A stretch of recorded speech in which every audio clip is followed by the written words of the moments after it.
Bonjour à tous, bonjour à toutes, j'espère que vous allez bien. J'avais envie de passer un petit moment avec vous en ce jour du 11 novembre. Un jour un peu particulier, signature de l'armistice et Covid-19, donc c'est pas forcément compatible pour rendre hommage à cet événement qui l'aurait pourtant mérité. Mais c'est comme ça, on est chez nous.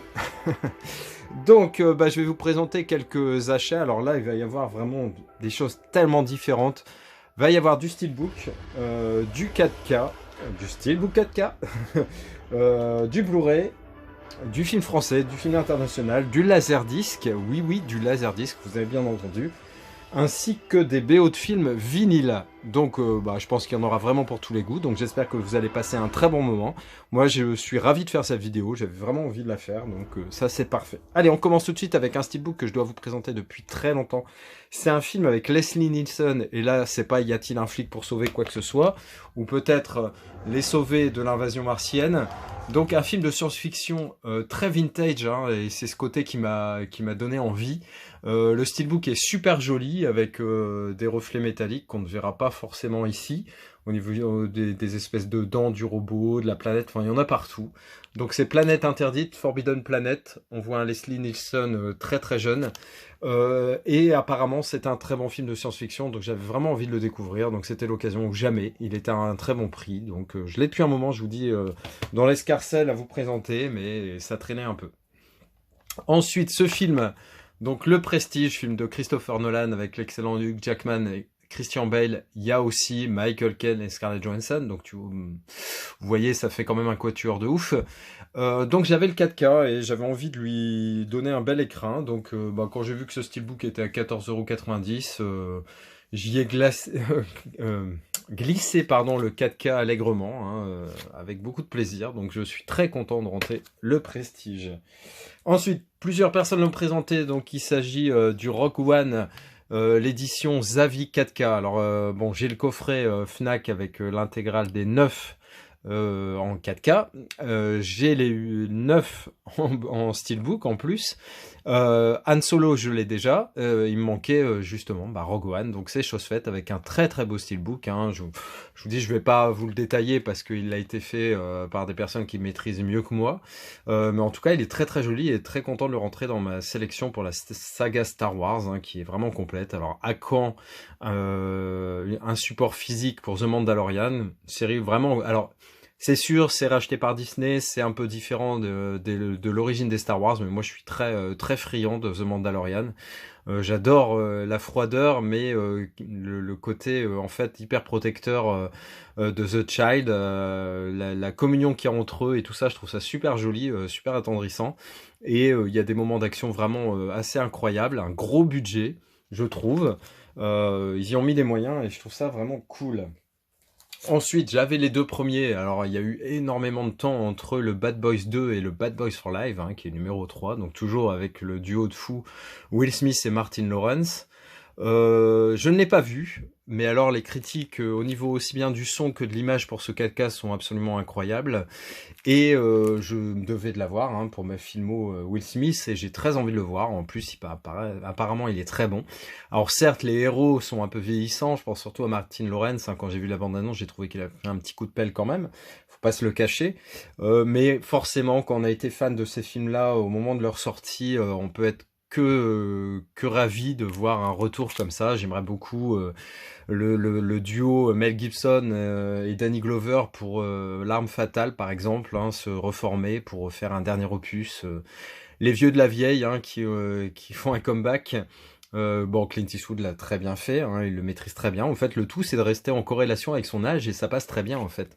Parce qu'on peut être des héros vieux, c'est pas incompatible. Donc, Bad Boys for Life, j'ai vraiment hâte de le voir. Ensuite, Jumanji. Alors, si on fait abstraction du célèbre premier opus, si on peut parler de suite ou de ces sagas, ça a toujours été un gros débat. Le Jumanji avec Robin Williams qui reste indétrônable, mais pour moi, c'est un film à part. Ensuite, il y a le Jumanji, Bienvenue dans la jungle, et le Next Level, qui sont effectivement qui surfent sur la vague de ce jeu, donc qui était au départ un jeu de plateau, jeu de société, et qui devient un jeu vidéo. On s'adapte à l'époque. Et Robin Williams, feu Robin Williams, s'est transformé en Dwayne Johnson globalement. Mais moi, je les trouve vraiment très très bons. Alors, c'est des films, effectivement, faut poser ses neurones, ça va pas bouleverser votre vie, mais c'est vraiment des bons films d'action. Avec des scènes complètement incroyables, avec des effets spéciaux très maîtrisés, et je le trouve joli. On reste quand même avec une base où les animaux ont un rôle important à jouer, hein, comme dans le premier l'opus avec Robin Williams. Et puis là, les acteurs sont très bons. Et puis le duo Dwayne Johnson, Kevin Hart marche à merveille. On voit qu'ils sont amis dans la vie et ça passe vraiment très très bien à l'écran. Après Jack Black, je suis un très très grand fan. Donc forcément, j'avais envie de le voir. Donc le premier, j'avais beaucoup aimé. Encore une fois, en faisant abstraction du premier. Enfin, vous m'avez compris. Et cette suite est bien sympa. Parce que là, les rôles sont souvent inversés. En fait, les personnages réels et les personnages de fiction, ils tombent plus dans les mêmes personnages parce qu'ils choisissent pas leurs personnages. Il y a même des inversions au cours du film. Et c'est assez sympa, honnêtement. Moi, j'ai bien aimé. Il y a eu des scènes très rigolotes. En plus, là, il y a Danny DeVito et justement, on en parlait tout à l'heure, Danny Glover.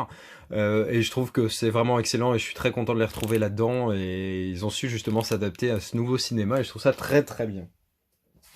Alors là, on va enchaîner avec une saga que vous connaissez bien, c'est James Bond. Donc j'avais le steelbook de Spectre, hein, avec ce fameux trou de balle.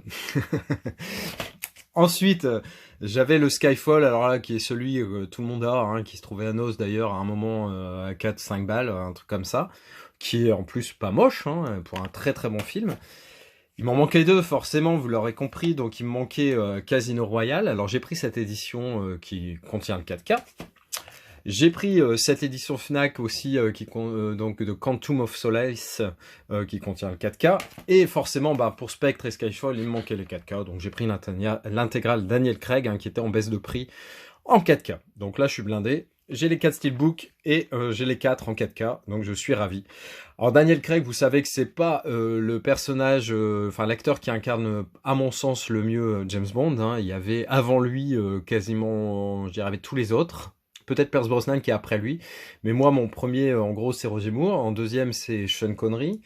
Et j'adorais, oui, Timothy Dalton. Franchement, Tuer n'est pas joué, c'est un de mes James Bond préférés. Après, pour Roger Moore, c'est Octopussy ou Dangereusement Vôtre. Mais Daniel Craig, c'est vrai qu'il a un peu plus l'aspect d'un mec du KGB que des services secrets de Sa Majesté. Mais je le trouve très bon. Et là, les Blu-ray, forcément, il y a des pistes de son incroyables. Il y a des scènes d'action qui méritaient l'HDR, voire le Dolby Vision, etc. Et donc, je me devais de les posséder dans le meilleur format. Alors sur le format, je suis pas sectaire. Vous savez que j'ai des DVD, j'ai des Blu-ray, j'ai des 4K, hein, même si j'adore le 4K, j'avoue que c'est pour moi la façon ultime de voir un film, hein, dans sa meilleure version technique, mais en plus du côté technique, il y a forcément le côté nostalgique, et donc tous les supports peuvent être appréciés. Bon, la VHS, j'ai un peu plus de mal, ne serait-ce que pour la place que ça prend, et la qualité qui est vraiment très mauvaise, et des bandes qui s'usent, etc. Donc ça, je suis pas fan, même si le packaging, je le trouvais très très sympa. Vous allez comprendre pourquoi un peu plus tard dans la vidéo. Ensuite, j'avais pris cette édition Backfilm du Dentiste 1 et 2, donc une belle édition, hein, je l'ai depuis un petit moment, c'est pareil, je devais vous le présenter. Donc, vous connaissez l'histoire, le dentiste, alors il a une carrière super, qui marche super à Beverly Hills, hein, en tant que dentiste, d'où le nom, et il surprend sa femme en train de baiser avec le jardinier, je crois. Et ça va franchement le perturber, vraiment le perturber dans son métier. Malheureusement, il a des clients et ils vont en faire les frais. J'ai vu Bronx sur Netflix, film d'Olivier Marchal, et j'avais depuis un petit moment à vous présenter le film Carbone avec Benoît Magimel, qui est apparemment très très bon, donc c'est inspiré de faits réels. Vous connaissez l'histoire de la taxe carbone, donc en gros c'est un mec de son entreprise cool, il décide de monter la plus grande arnaque qu'il y a eu à un moment en France, hein, donc la taxe carbone, mais la pègre va s'en mêler. Donc de très bons acteurs, il y a Gérard Depardieu, il y a aussi Michael Youn, ça m'a assez surpris, il y a Laura Smet, hein, la fille de Johnny Hallyday. Donc je sais que Benoît de Passion Steelbook en Technologie, quand l'avait vu, m'avait dit que c'était un très bon film, donc je l'ai pris sans problème, j'attendais juste une baisse de prix, ce qui a été fait, donc voilà. Carbone. Mais Bronx, c'est pas mal. Alors, il y a Caris, hein, où j'ai du mal à comprendre ce qu'il fait là, parce que il fait partie des membres de la BRI, et on sait que... Enfin, je le vois pas trop pro-flic, ce mec-là. Mais c'est un peu comme Joey Starr dans Police. Il s'en sort plutôt bien. Mais bon, c'est pas sa prestation qui a retenu vraiment mon attention. Après, Bronx, c'est un film très sympa, avec un bon twist final. Ouais, je l'ai trouvé vraiment bien. Après, effectivement, c'est un film sous testostérone, etc. hein. C'est pas film philosophique par excellence non plus. hein. C'est très action, très noir, mais c'est sympa et il faut souligner quand même le cinéma français pour ces côtés-là. On parle de cinéma français, donc j'en profite pour vous présenter les spécialistes avec Bernard Giraudot, feu Bernard Giraudot et Gérard Lanvin. Donc très très bon film d'action, typiquement les années 80, deux mecs en cavale, j'adore ça, c'est vraiment le pitch déjà de départ que j'aimais beaucoup. Je l'avais vu au cinéma à l'époque, ça me rajeunit pas parce que je sais pas de quelle année il est, mais ça doit être vraiment au début des années 80. Je me souviens même que j'avais l'affiche, une moyenne affiche, hein, pas 1m80 sur 1m60, c'était un peu plus petit que ça, ou 1m40, je sais plus trop les tailles standards, mais bon, c'était un peu plus petit, mais j'avais l'affiche des spécialistes qui n'était d'ailleurs pas tout à fait la même que sur la jaquette de cette édition Studio Canal. Donc hâte de le revoir avec la maturité que j'ai actuellement, donc très grande. Les mariés de l'an 2, Jean-Paul Belmondo et Marlène Jobert, c'est pareil, ça c'est un film que j'ai vu plein de fois quand il passait à la télé à l'époque, quand j'étais jeune adolescent, et j'aime beaucoup. Alors si je me souviens bien, c'est l'histoire avec les Chouans, la Vendée, etc., les royalistes, donc ça se passe en 1793, et voilà, j'en ai de très bons souvenirs. Alors je sais pas ce que va donner un visionnage maintenant, mais je sais qu'à l'époque j'avais vraiment adhéré, donc bah écoutez, c'était l'occasion jamais. Pareil, il était assez cher, donc j'attendais une baisse de prix. Une fois que ça a été fait, entre guillemets, et ben j'ai sauté sur l'occasion. Allez, on enchaîne avec une BO vinyle. La BO d'Alien, le fameux film de Ridley Scott, donc c'est composé par un orchestre philharmonique, hein, et bah voilà, voilà. La musique, je pense que vous la connaissez, surtout le thème principal. Faut savoir que j'ai acheté 11 BO vinyles, hein, je vais vous les présenter au fur et à mesure. C'est les éditions d'origine, hein, vraiment les pressages primaires, et donc je suis ravi d'avoir ces éditions. Alors forcément, on essaie d'allier la passion et de la musique, et du support, et du cinéma, donc bah, quand vous avez une BO vinyle, ça réunit vraiment tout ça. Donc c'est top. Je sais pas si ça va tenir là-dedans. Ouais, non, ça va. C'est un peu trop grand. hein. Donc on va le poser sur le côté. Ça sera très bien. Là, on enchaîne avec du laserdisc. Bon, je vais pas vous en présenter 10 000, hein, même si j'en ai pas mal à vous présenter. Je vais déjà vous présenter le premier. Alors, Les Griffes de la Nuit, Nightmare on Elm Street, le premier film, hein, celui de Wes Craven, donc celui qui a réalisé plus tard Scream. Donc en laserdisc, édition absolument parfaite, encore sous cellophane. Je suis ravi, mais vraiment ravi. Ne serait-ce que pour l'objet, mais ma passion pour le cinéma a été un peu plus loin que juste l'objet. Vous comprendrez par la suite dans les prochaines vidéos, mais voilà. J'avais envie de posséder quelques laserdiscs. Je trouve que vraiment, esthétiquement parlant, c'était le plus beau format. Bien plus beau qu'un Amaré, ça c'est sûr, qu'un DVD, qu'une VHS. Les steelbooks, heureusement, redressent un peu la barre, hein, pour donner des écrins vraiment sympas aux joyaux que sont les films. Mais j'avoue que le Laserdisc, j'ai vraiment une affection particulière. À l'époque où c'était sorti, hein, j'en avais acheté effectivement, mais j'en ai pas eu plus qu'une trentaine maximum. Là, ça a déjà pris un bond plus important que ça, et je suis ravi. Voilà, je suis vraiment ravi. Voilà, tout est rangé. Je vous expliquerai par la suite ce qui m'est arrivé à ce niveau-là, mais bon, voilà. Voilà, j'ai dit beaucoup de fois voilà.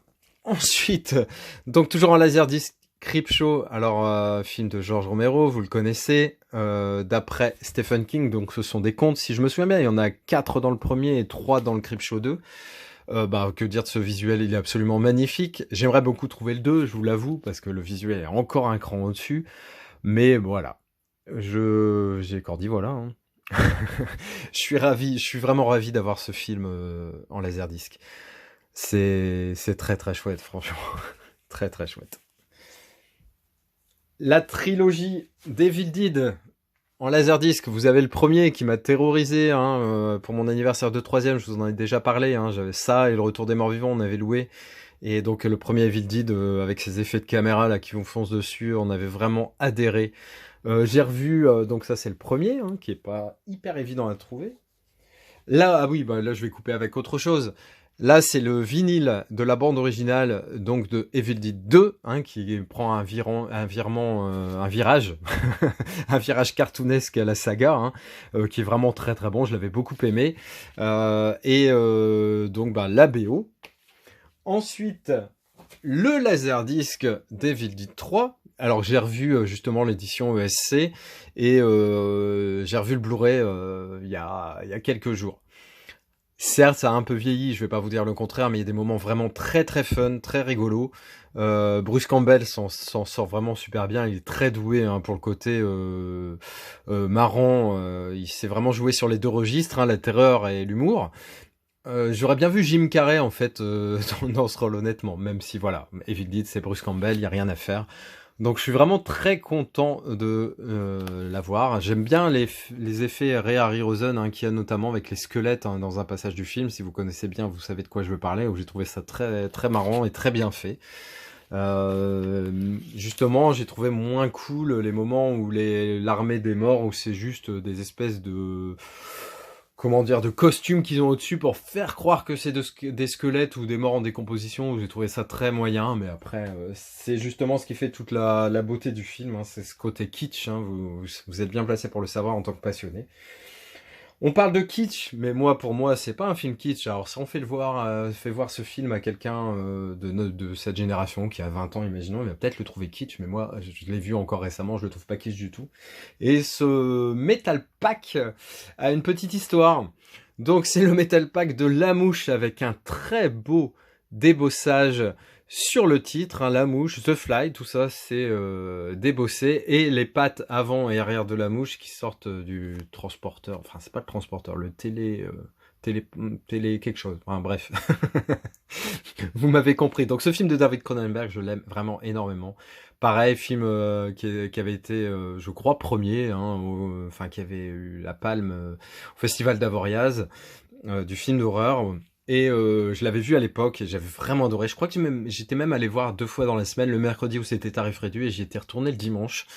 Et donc, pourquoi il y a une petite histoire pour ce film, c'est que Adrien, vous connaissez Adrien, lors de la sortie des Metal Pack, il y avait Conan qui me faisait de l'œil et il y avait La Mouche, principalement, même s'il y en avait d'autres, d'ailleurs d'autres que je vais vous présenter bientôt parce que j'ai réussi à les avoir. Mais il me dit, tu devrais attendre, va peut-être y avoir 2 achetés, un gratuit, te précipite pas, tu verras, ça va baisser. Le lendemain, il était plus disponible celui-ci. J'étais dégoûté. Et donc, je vous parle de ça il y a des mois.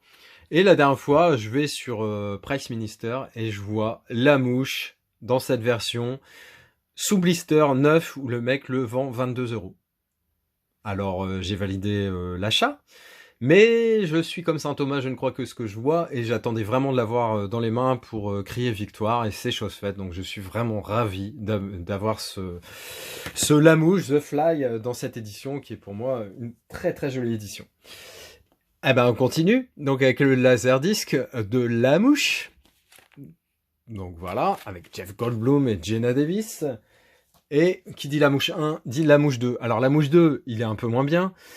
Et moi, surtout, j'aime pas trop le côté, les expériences avec mi-chien, mi-machin et tout, parce que vous savez que j'aime beaucoup les chiens, et si vous vous souvenez, dans La Mouche 2, il y a des trucs que j'ai pas aimé, forcément. Je l'ai pas revu depuis très longtemps, d'ailleurs. Parce qu'il y a des choses que j'aime pas. Mais justement, le cinéma, c'est ça, hein, c'est aussi vous choquer, vous sortir de vos zones de confort et vous montrer ce que des fois la nature humaine est capable de faire. Bah écoutez, on peut pas plus hétéroclite comme vidéo, il y a vraiment eu tous les supports, tous les styles. Donc j'espère que vous avez aimé. Moi j'ai passé un très très bon presque 20 minutes avec vous, mais honnêtement, hein, c'est hyper sincère. J'en avais hyper envie, donc voilà, je suis content de partager ça. J'espère que vous prendrez autant de plaisir à regarder cette vidéo que moi j'ai eu à la faire. Je vous souhaite de passer une bonne fin de journée. N'hésitez pas à commenter, à liker et à vous abonner. Et partager. Allez, à bientôt, ciao. Sachez qu'aucun homme n'a été tué dans cette vidéo. Il n'y a que le respect qui est mort.